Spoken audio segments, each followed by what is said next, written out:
suis arrivée à l'église, j'avais beaucoup d'ambition, beaucoup de rêves, mais j'avais pas en fait la force et le courage de persévérer, ni même de sacrifier pour conquérir en fait ce que je voulais dans ma vie professionnelle. J'étais en fait, je rêvais seulement. Je rêvais, mais j'avais pas le courage d'agir, quoi. J'étais juste une personne qui se disait, qui rêvait une vie, mais qui n'avait pas le courage de la conquérir, en fait. Donc, en fait, cette situation, elle a duré quand même pendant 2 ans, parce que pendant 2 ans, j'écoutais la parole, mais quand j'arrivais devant les situations où on me disait non pour ce que je voulais faire, et ben, j'acceptais, en fait. Je luttais pas. J'ai fait chaîne de prière propos, mais je me décourageais, j'allais pas jusqu'au bout. En fait, je me donnais pas à 100%, parce que, comme vous dites, quand on se donne à 100%, on a la réponse. Donc, moi, je croyais me donner à 100%, mais j'avais aucun résultat, quoi. Et au bout, en fait, tout a commencé à changer quand je suis rentrée dans le groupe jeune, où j'ai commencé vraiment à être modelée pour être une femme de guerre, pour pas accepter les situations négatives. Moi, mon rêve, c'était de travailler dans l'audiovisuel. Donc, à partir de la 3e année, j'ai commencé à agir ma foi. Mais j'étais pas encore à 100%, parce qu'à côté, j'avais un travail j'étais éducatrice, donc je gagnais bien ma vie. J'étais un peu accommodée, donc je me disais, pourquoi faire plus, quoi? Je suis bien. Je tournais un peu en rond. Et avec le temps, là, je me suis révoltée. Donc, il y a eu le propos, c'était Propos Vision, je crois, aussi qui s'appelait La Vision. Et donc, moi, là, j'ai dit non, il faut, même si je gagne bien et tout, c'est pas ce que je veux faire. Moi, je veux travailler dans l'audiovisuel. Donc, j'ai participé à ce propos et du coup, j'ai arrêté mon travail. Franchement, et j'ai trouvé la formation que je voulais faire, mais elle commençait le 8 octobre et on était le 24 septembre. Donc, il ne me restait que 2 semaines pour trouver un employeur ou une entreprise. Donc, moi, j'ai dit à ma directrice que je n'allais pas reconduire mon contrat. Je me suis mis en danger parce que si, en gros, je n'étais pas prise dans ma formation, bah, j'allais me retrouver sans rien. Le 24 septembre, même à 7h, je suis venue déposer mon enveloppe. Le matin même, j'avais mon entretien et le mardi, j'ai eu ma réponse. Aujourd'hui, il y a 3 mois, j'étais assistante de production chez France Télévisions. Et aujourd'hui, depuis le 4 mars, je suis chargée de production dans une boîte de cinéma. Amen. Grâce à Dieu. Avant d'être venue au centre d'accueil, quel était le problème? Le problème était dans ma vie professionnelle, parce que j'avais fini mes études, j'avais un bac +5 en diplomatie négociation stratégique, mais je ne trouvais pas d'emploi. J'avais les études, mais aucune porte ne s'ouvrait. Je postulais partout, j'envoyais mes candidatures partout. Rien, pas de réponse. On me disait, vous avez un très bon profil, mais il n'y avait pas d'emploi. C'était pas de solution. Pendant 2 ans, j'ai cherché un emploi, avant et après en étant à l'église, mais aucune porte ne s'ouvrait. Il y a eu des moments de découragement, il y a eu des moments où je me suis dit, je comprends pas, quoi, c'est pas normal. Et surtout que je me disais, pendant longtemps, je me disais peut-être que je ne vais pas dans le domaine que Dieu a prévu pour moi. Donc, un coup, je me disais, mais c'est pas normal parce que je ne peux pas chercher comme ça pendant autant de temps et ne pas trouver. Peut-être que j'ai un autre talent caché, que je n'arrive pas à mettre la main dessus, que c'est peut-être ça et que ce n'est pas vraiment ce que Dieu a prévu pour moi. Je faisais les chaînes de prière, mais ce qui annulait, entre guillemets, les chaînes de prière, c'était justement cette idée de penser que c'était peut-être pas dans la bonne direction que j'allais.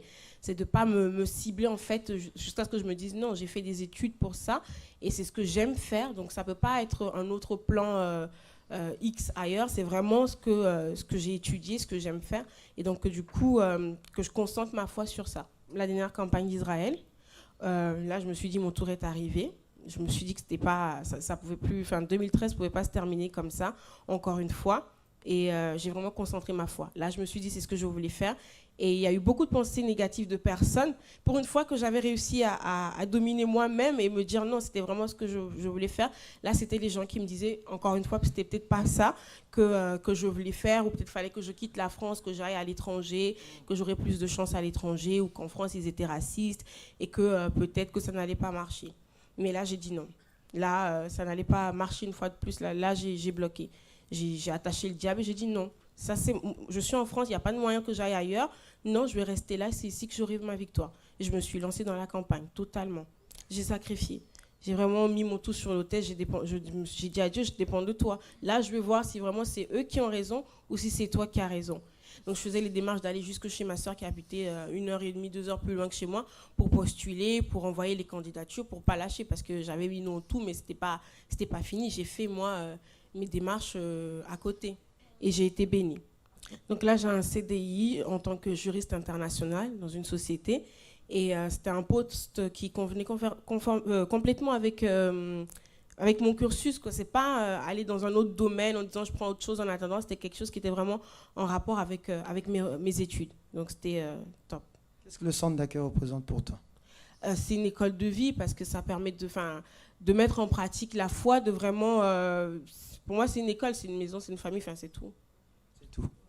Il n'y a pas de mot à dire. Que Dieu te bénisse. Amen. Bonjour à tous, soyez bienvenus à cette émission France en direct. Peut-être vous qui êtes avec nous dans cette émission, vous êtes une personne qui est en train de passer pour beaucoup de situations difficiles, peut-être un problème de santé incurable, la tristesse, l'angoisse, un problème de famille, un problème financier, un problème professionnel, n'importe quel est le type de problème, sachez qu'il y a toujours une solution.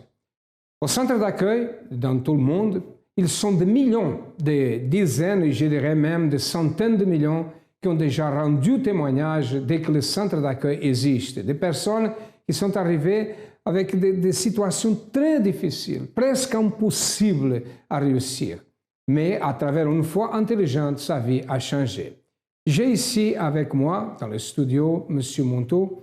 Bonjour, M. Montou. Bonjour. Vous êtes au centre d'accueil depuis quelques années, n'est-ce pas? Je suis au centre d'accueil depuis fin 2005, presque 2005, 9 ans, plus ou moins. Oui. 9 ans. Comment était votre vie avant? Alors, je suis arrivé, j'avais une vie de couple par terre, beaucoup de disputes, réconciliation, disputes, incompréhension. Une vie financière vraiment chaotique, c'est-à-dire des dettes. Mais j'en étais conscient sans vraiment me rendre compte, parce que je faisais toujours des crédits pour pouvoir conquérir ce que je voulais acheter. Quand vous dites de dettes, quel type de dette? On peut dire au moins 280 000 euros de crédit. 280 000 euros. Crédit à la consommation, crédit pour des voitures. Laissez-moi parler avec cet ami qui nous écoute. Qu'est-ce que vous pensez? 280 000 euros de dette. Vous êtes quelqu'un qui est endetté. Quelle est votre dette? 280 000 euros pour une personne qui travaille normalement. Combien de mois ou combien d'années sera nécessaire pour qu'elle puisse payer une dette comme ça? Qu'est-ce que vous pensez, Montou? Je pense que vous avez besoin de travailler combien d'années? Au moins 30 ans avec un salaire 30 moyen. ans avec le salaire moyen d'environ 1 500 euros. Je pense que c'est à peu près 30 ans. Et au-delà de la dette, ici j'ai écrit que vous étiez une personne angoissée. Oui, en fait, insomnie, voilà, ça paraissait pas, mais à l'intérieur, j'étais vraiment pas très très bien. Je passais des nuits, des fois très agitées. J'étais très peu sûr de moi, beaucoup de manque de confiance en moi. Et aujourd'hui, c'est vrai qu'on aurait peut-être du mal à y croire, parce que Dieu m'a donné beaucoup d'assurance. Ok, mais avant de raconter ce qui s'est passé après, ici, quand vous dites qu'il avait des problèmes dans le couple, quel type de problème? Même séparation? Oui, séparation, comme je disais tout à l'heure, réconciliation, dispute, séparation sans arrêt. Et ça m'a poussé à chercher des femmes ailleurs, en fait, parce que je me suis dit que c'est elle qui a un problème. Et donc, si je multiplie les conquêtes, je vais pouvoir certainement trouver. Vous cherchez dans la rue, dans le monde, dans les boîtes de nuit, quelques moments de joie pour oublier la situation que vous vivez. C'est ça. Beaucoup de personnes, c'est comme ça. Nous ne savons pas comment résoudre la situation. Quel était le projet que vous aviez, l'espoir de vie que vous aviez? Qu'est-ce que vous pensez de votre futur à ce temps-là? À ce moment-là, j'avais pour projet d'être heureux. Je voulais avoir une famille, je voulais être stable, mais je n'avais pas de direction. Je ne savais pas comment m'y prendre, donc j'essayais par tous les moyens. Comment êtes-vous arrivé à cette dette, 280 000 euros? Qu'est-ce qui s'est passé? C'est beaucoup d'argent. Oui, c'est qu'en fait, j'ai beaucoup combiné les prêts. Les prêts qui, à l'époque, étaient plus ou moins faciles, c'est-à-dire que je mentais aussi pour les avoir. Parce qu'il y avait des gens en face professionnels quand même, mais ils me disaient, est-ce que vous avez déjà d'autres prêts? Et moi, je disais, non, j'ai aucun autre prêt. Et avant, il n'y avait pas la possibilité qu'on a maintenant de vérifier tout ça.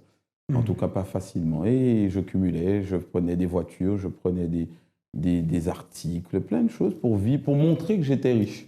En fait, vous savez qu'il y a des gens qui, pour moins de choses comme ça, des problèmes mineurs que ça, ont déjà pensé au suicide et des choses. Vous avez pensé ça?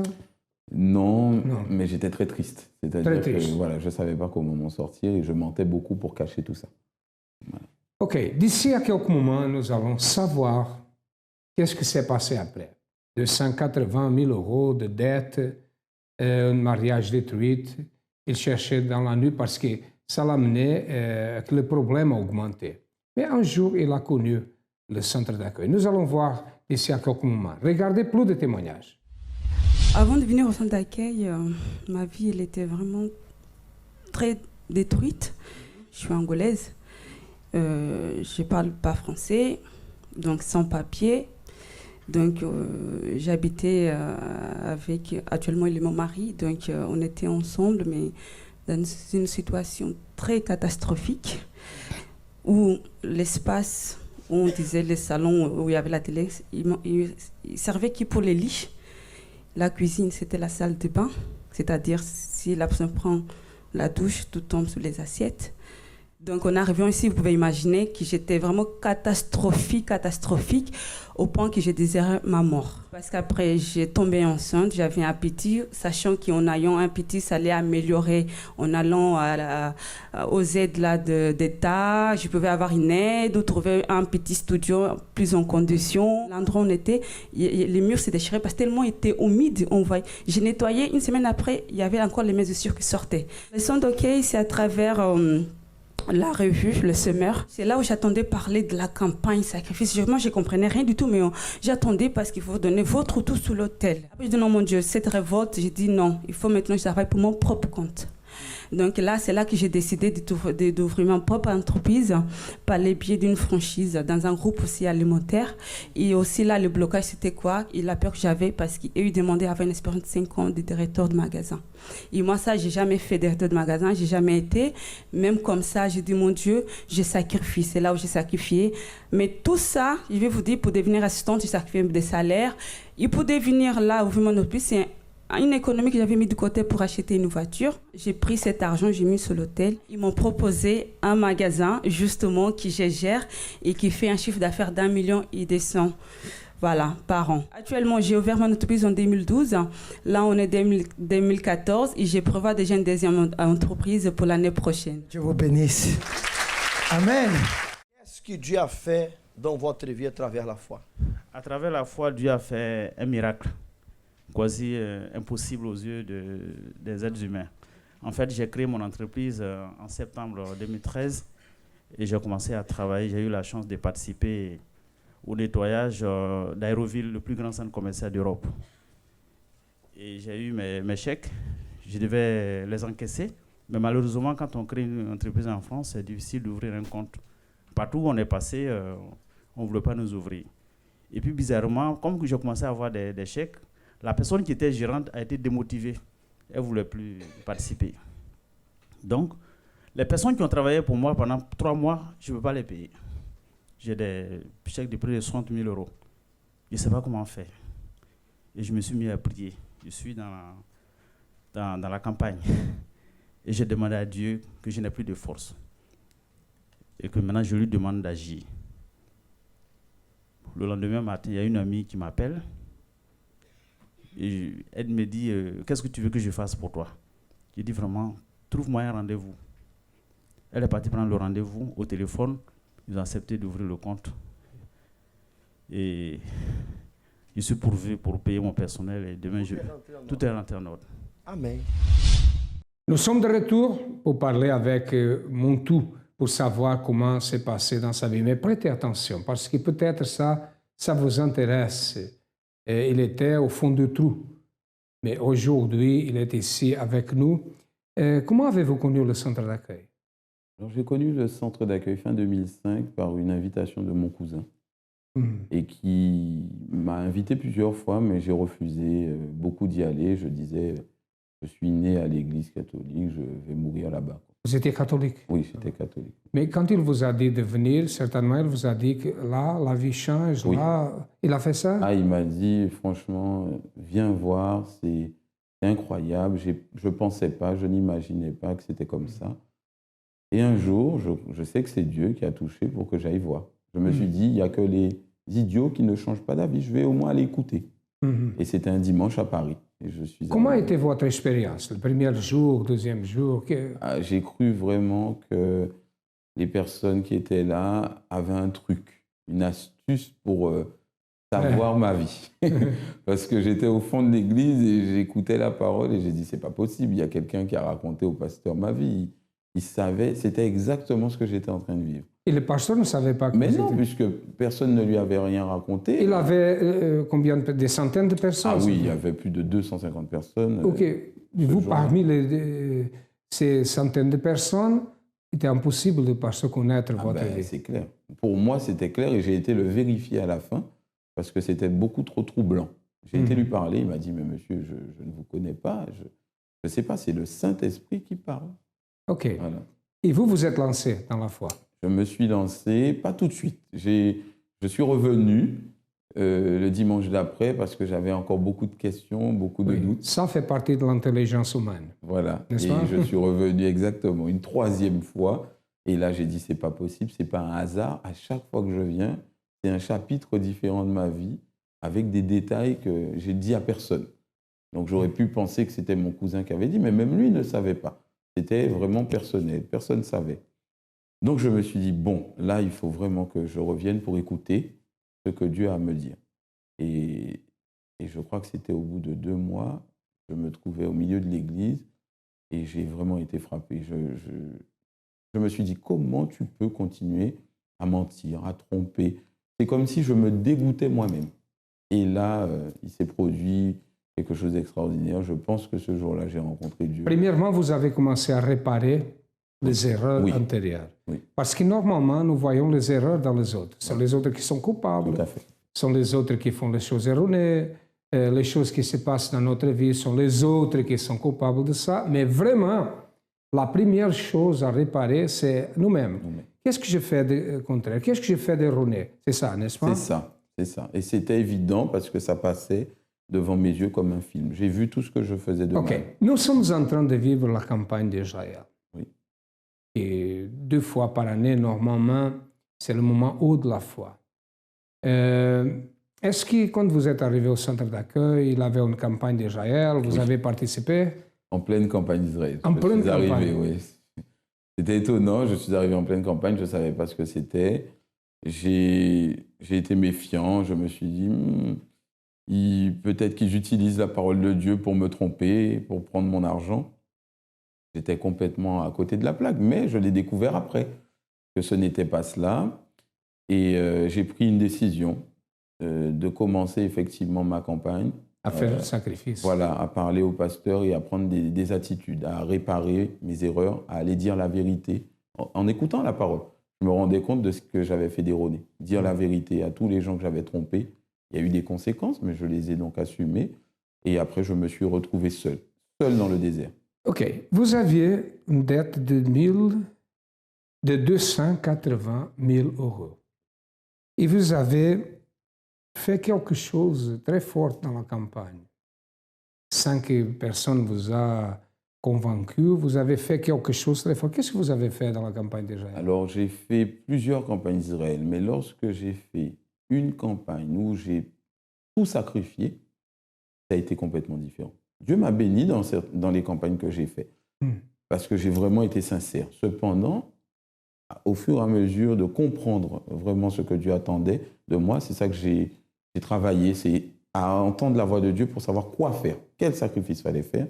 Et là, j'ai vraiment tout donné. J'ai vendu ma voiture, j'ai vendu mon téléphone, les ordinateurs, les biens de la maison. Personne ne m'avait dit de faire ça.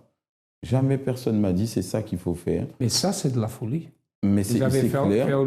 C'est la folie. Vous avez fait une chose que si vous aviez des problèmes, de dette de 280 000, vous avez tout donné, vous avez fait ces défis, c'est tout ou rien. Complètement, et tout le monde s'est levé contre moi. La banque s'est levée contre moi, les personnes autour de moi, ils ont accusé le centre d'accueil, ils ont dit que c'était des voleurs, ils sont en train de me laver le cerveau. Chose. Si vous me dites à moi ou à quelques de mes collègues que vous allez faire une chose comme ça, certainement vous allez écouter, ne faites pas ça. Oui.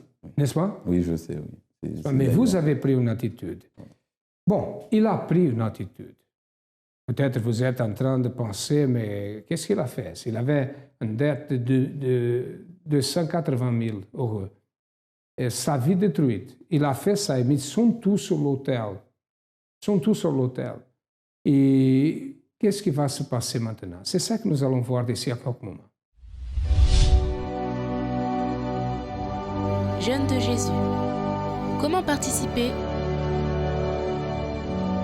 Vous devrez vous abstenir de toute information non chrétienne, divertissement, télévision, internet, jeux, musique, cinéma, films, séries et tout autre type d'informations qui ne se réfèrent pas à Dieu pendant 40 jours. Durant cette période, vous devrez chercher à vous impliquer dans les choses qui contribuent à développer votre foi, comme la lecture de la Bible et des livres qui sont à votre disposition au centre d'accueil. Assistez aux émissions de l'Église à la télé ou sur Internet. Lisez quotidiennement le blog de l'évêque Macedo, de l'évêque Julio et de l'évêque Victor. Vous pourrez aussi trouver des contenus spirituels sur notre site centredaccueil.net et sur tous les réseaux sociaux de l'Église, des informations qui édifieront votre relation avec Dieu. Vous qui êtes triste, déprimé, fatigué des religions et des promesses qui ne s'accomplissent pas, noyé dans les problèmes et les préoccupations, vous avez le désir de connaître le Dieu véritable pour atteindre la transformation complète dans votre vie. Participez à ce propos de foi. Jeûne de Jésus, du 10 juin au 20 juillet. Le début d'une nouvelle génération. Centre d'accueil. Nous croyons en vous comme personne. Monsieur Montou, vous avez fait, comme nous disons, cette folie-là. Vous avez sacrifié sur l'autel. Vous étiez endetté. Votre vie détruite. Qu'est-ce qui s'est passé après la campagne? Alors, ce qui a été formidable, c'est que j'ai manqué de rien, alors que j'avais tout donné. Il n'y avait même plus à manger dans la maison. J'ai aussi sacrifié la maison. Donc, du coup, mon épouse m'a dit, mais comment on va faire? Où est-ce qu'on va habiter? Et j'ai dit, demande à Dieu. Et là, à ce moment, j'ai reçu un chèque des impôts, mais je n'attendais pas cette somme. J'étais à découvert de plus de 6 000 et quelques euros. Chose qui déjà était impossible aussi, donc j'ai commencé à voir tout ce qui était impossible. J'étais à découvert de plus de 6 000 et quelques euros, alors que j'avais un salaire d'environ 1 600 euros. Donc c'était impossible, c'est parce qu'on n'accorde pas un découvert supérieur à 800 et quelques euros. Et donc déjà j'ai vu cette chose-là, comment c'est possible, comment je vais payer. Et j'ouvre, j'ai demandé à mon père est-ce qu'il pouvait m'aider, parce que voilà, Dieu m'a dit à ce moment-là, n'aie pas honte, demande. J'ai demandé, et c'était la première fois de ma vie que je demandais à qui que ce soit de l'aide, et il m'a proposé 700 euros. Et là, la révolte est montée en moi. J'ai dit non. J'ai sacrifié sur l'autel de Dieu. Il me propose une somme qui ne peut même pas m'aider à résoudre mes problèmes. Je refuse. Je refuse en lui disant, je ne sais pas comment Dieu va faire, mais il va faire. À ce moment-là, mon cousin est arrivé aussi, m'a proposé du travail, alors que je n'avais plus de travail. Donc, il m'a dit, viens, on va faire un McDonald's, on va faire une livraison. Tu vas cumuler 2 travails et tu vas pouvoir t'en sortir. J'ai refusé aussi. Vraiment révolté. J'ai dit, j'ai un bac plus 5, je suis ingénieur en informatique et je vais cumuler 2 emplois sans même pouvoir aller à l'église, tellement fatigué. Non, Dieu va faire. Et là, la réponse est arrivée. J'ai reçu un appel, j'ai déposé mon sacrifice le dimanche. C'est vraiment extraordinaire parce que quand on donne vraiment, quand on se donne complètement, la réponse arrive tout de suite. Le lundi, j'ai eu un appel. Le lendemain, que j'ai déposé l'enveloppe sur l'autel de Dieu. Le mercredi, j'ai passé un entretien. Le vendredi, j'ai signé le contrat à 5 000 euros par mois. 5 000 euros? 5 000 euros par mois. OK. Je suis complètement sorti de l'ombre, des ténèbres, des difficultés. J'ai pu payer. Dieu m'a donné la condition de payer mes dettes. Dieu m'a donné la condition de transformer mon être intérieur, c'est-à-dire vraiment la paix, la joie. Voilà, c'était extraordinaire. Et aujourd'hui, qui êtes-vous? Aujourd'hui, je suis un homme complètement transformé. Je ne suis plus anxieux, je ne suis plus colérique. J'ai la maîtrise de moi, j'ai la paix. Dieu me donne des grandes idées. J'ai créé mon entreprise en 2011. Vous avez une entreprise? Il m'a donné... Vous avez payé toutes les dettes? J'ai payé toutes les dettes. Aujourd'hui, il me reste ma maison et une part de remboursement de ma maison, mais c'est quelque chose de tout à fait classique. Et Dieu me donne des choses extraordinaires. J'arrive à signer des contrats dans les 300 000 euros. Alors bien sûr, Dieu me donne la vision encore plus de millions, mais pour l'instant, c'est ce que j'ai fait. avec une condition... Une dette de 5 000 et maintenant vous signez des contrats supérieurs, oui, voilà. De 300 000. C'est extraordinaire. Donc je peux payer ce que je veux. L'année dernière, j'étais dans le dernier BMW X6, toute option que j'ai payée cash. Jamais j'ai pu imaginer qu'un jour j'aurais pu avoir ce genre de voiture. Série 7, limousine, des grandes choses.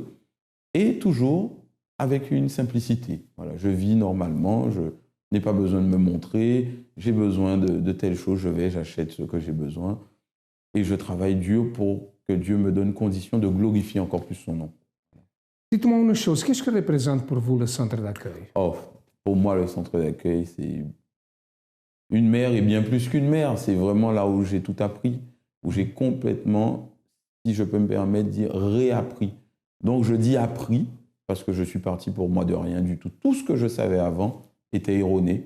Tout ce que je savais avant était basé sur des cultures, des rituels, des choses traditionnelles, des choses qui sont passées de génération en génération et qui n'ont jamais rien apporté d'autre que tristesse, même dans la vie de ma mère, de mon père, échec, tristesse, difficulté. Et aujourd'hui, en 9 ans, parce que j'ai mis le temps, des fois on est têtu, des fois on n'obéit pas aussi, donc ben voilà, on perd du temps. J'ai mis le temps pour écouter la voix de Dieu, obéir à la direction que Dieu donnait à travers les hommes de Dieu. Et je suis complètement réalisé, marié, bien marié. Votre épouse est au centre d'accueil? Mon épouse est au centre d'accueil. Participe aussi. Il avait des problèmes dans votre mariage? Oui. Comment va maintenant le mariage? Complètement rétabli. Dans une campagne d'Israël aussi, où je n'avais absolument plus d'espoir. J'avais demandé le divorce. Et vraiment, Dieu a fait des choses extraordinaires. J'ai compris que je devais me sacrifier moi, échanger moi, avant de demander aux autres de changer. Et lorsque j'ai opéré cela, eh ben, à mon contact, le témoignage a fait qu'elle a complètement changé. Ok, Montou, merci de votre présence ici, de votre témoignage volontaire. Le témoignage volontaire, je crois que ça va aider beaucoup de personnes. C'est comme ça, mes amis. La foi, c'est comme ça. Il a pratiqué quelque chose que lui-même, il a fait ça volontairement. Mais Dieu l'a répondu. La foi doit être pratiquée. D'ici à quelques moments, nous retournerons. Chaque lundi, au centre d'accueil, assistez à notre congrès financier à partir de 7h, 10h, midi, 15h, 18h30 en portugais et 20h. Dans tous nos centres d'accueil, le congrès financier donne accès à des orientations pratiques à toute personne affrontant des problèmes économiques ou administratifs. Retrouvez toutes nos informations sur nos différents supports de communication. Notre siège national se situe au 254 rue du Faubourg Saint-Martin, Paris 10e. La ligne AMI 24h au 01 53 35 85 12 et notre site internet www.centredaccueil.net. Centre d'accueil, votre réalisation et notre satisfaction. Après tout cela que nous avons écouté ici, maintenant, la question c'est quel est le problème qui est dans votre vie, quel est l'obstacle, quelle est la difficulté. Sachez qu'au centre d'accueil, certainement, vous pouvez trouver l'aide. Nous sommes là pour vous aider si vous avez besoin de notre aide. Nous sommes situés, notre siège est situé au 254 de rue du Faubourg Saint-Martin, au 10e arrondissement à Paris. Nous avons, comme vous savez, d'autres centres d'accueil. Ils passent les adresses. Vous avez un numéro de téléphone aussi que vous pouvez appeler toute la journée. Sachez que le centre d'accueil est ouvert de lundi à lundi, du matin au soir. Avez-vous besoin d'aide? Nous sommes là pour vous aider. À demain et que Dieu vous bénisse à tous abondamment.